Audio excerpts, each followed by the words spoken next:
What's going on, guys? Since I started my channel, I've always called myself a builder. When I play with my friends, I like to build the bases, and when I play solo, I mean, you're a little bit of everything. You're a PvPer, builder, farmer, etc. So for this week, I decided to make a little solo starter base that I like to go to. Now, this isn't an original.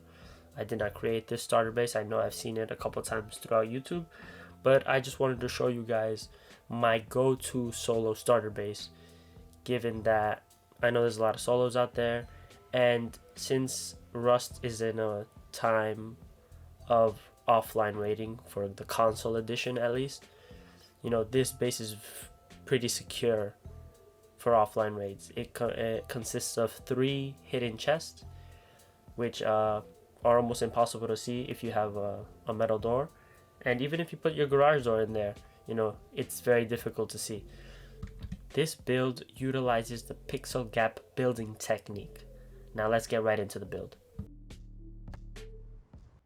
The first step is to build a squared foundation. You then follow it up by 5 to 7 triangle foundations. Now the reason I say 5 to 7 triangle foundations is because for the 5 foundations, it's a smaller, tighter pixel gap, while the 7 foundations is a little wider for those who are new to using the pixel gap technique.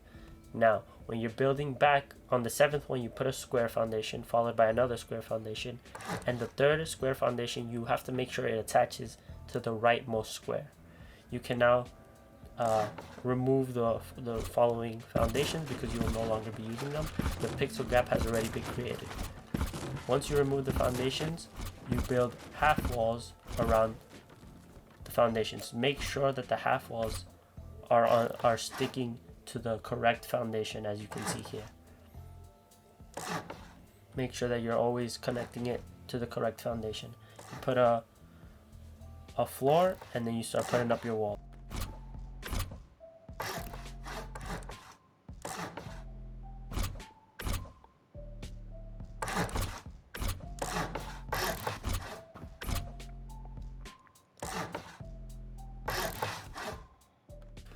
Then we place a low triangle foundation, and that will be our airlock. Now, because I am on Builder's Paradise on the console edition, which is truly a disaster, I was unable to place a TC, but the TC will go on the leftmost corner of the base.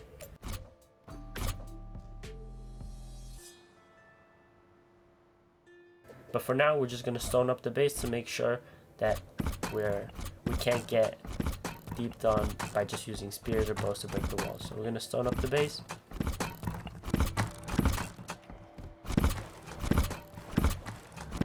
And make sure to get the airlock as well. Remember, guys, this is just a starter base. You can expand from this, but it's really just meant for you to use at the start of the game. Gonna lock the doors. And now we're ready to start. As you can see, there's the pixel gap, which will allow you to hide some loot from raiders.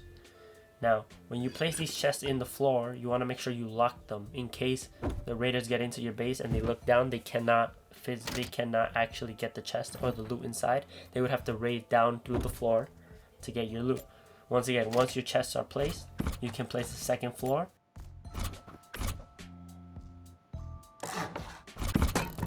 At first glance, it doesn't look like there's anything there, but you know that there's the pixel gap there.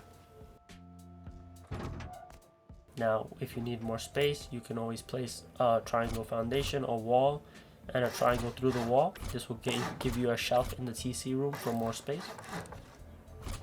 Destroy the foundation. Now, because this base is 1.5 blocks up in the air because of the half walls, make sure to place a wooden foundation to help you get up so you don't have trouble jumping into your base. And as you can see, we can reach our chest without anybody seeing. If somebody comes into raid, unless they know how the base is built, unless they have extensive knowledge on building, they will not be able to see the pixel gap. And when you place your door, the pixel gap becomes completely invisible. Once again, this is used for, protecting your loot from offline raids. You want to make sure you store your loot down there when you log off. And once again, this is just a starter base. This is not meant to be your main base. just a quick little base, quick little tour. And this is my go-to. I did not create this design. I would love to start making videos on, you know, bases that I want to build, but unfortunately Builder's Paradise on the console edition was made so poorly. I'm just not able to make bases because the whole settings are a disaster.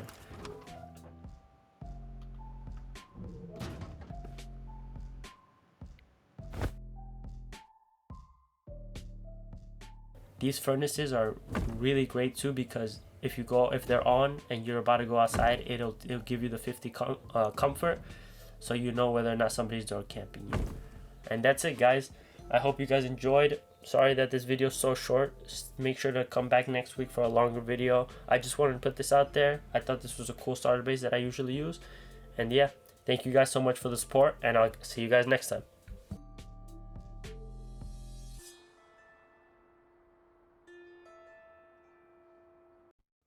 Anyways, if you stuck around to the end of the video, thank you guys so much for watching. If you liked the video, like the video, and if you enjoyed and want to see more, make sure to subscribe. See you later, guys.